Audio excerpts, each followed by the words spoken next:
So the question is, does candling your hatching eggs affect their hatch rate?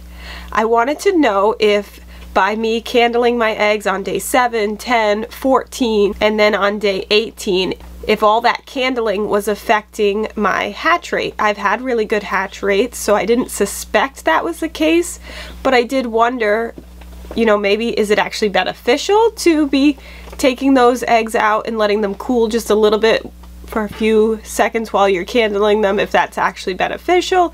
I wasn't sure. So I thought I'd do an experiment. Since I have 2 incubators, I decided to take a bunch of farm fresh eggs, and I took the farm fresh eggs, I placed them in the 2 incubators. Normally with my farm fresh eggs, I do wash them first and I do a diluted bleach solution sprayed on them to reduce the amount of bacteria on the outside of the shell.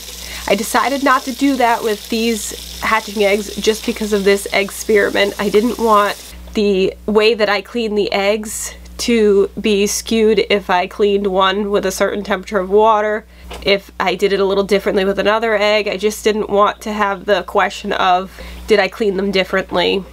I just wanted to start with hatching eggs that were taken directly from my chicken's nesting box and placed into the incubator. I did only select the cleanest hatching eggs in the hopes that the bacterial load would be low. When I placed them into the incubator, I put an even amount of eggs in each incubator, and when it came time for candling, I only candled the eggs in the incubator on my left-hand side. And so I did the candling at day 7, day 10, day 14, day 18. During that candling process, I did notice an unusual amount of early embryonic deaths, which was really hard for me to see that happen. My assumption was that the early embryonic death was due to not washing my eggs prior to putting them into the incubator. Normally my instances of early embryonic death is quite low when I wash my eggs, and this was unusual. I did absolutely nothing with the other incubator aside from adding distilled water. I did not lift the lid at all for that incubator, so that it stayed at the normal temperature and humidity levels as are appropriate for that specific incubator. When it came time for hatching time, the incubator where I did all the candling, those chicks all started hatching a day early and continue to hatch out at a much quicker rate than the eggs in the incubator on the right that we did absolutely no candling on.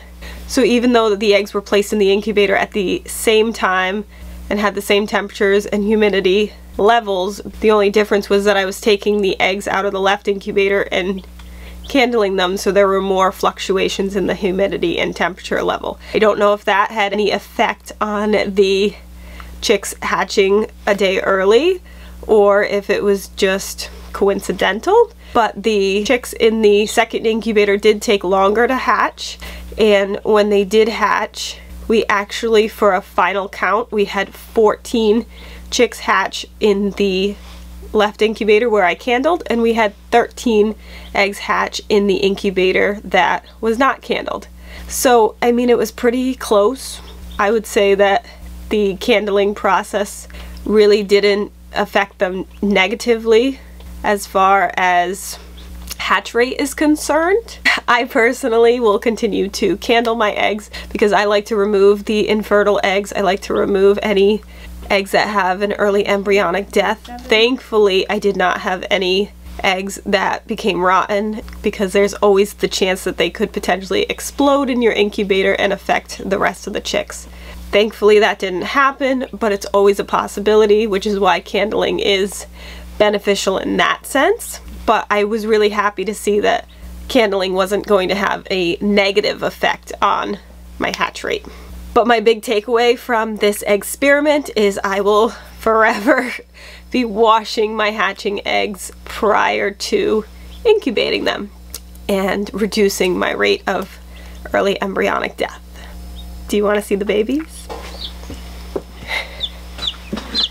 Here they are.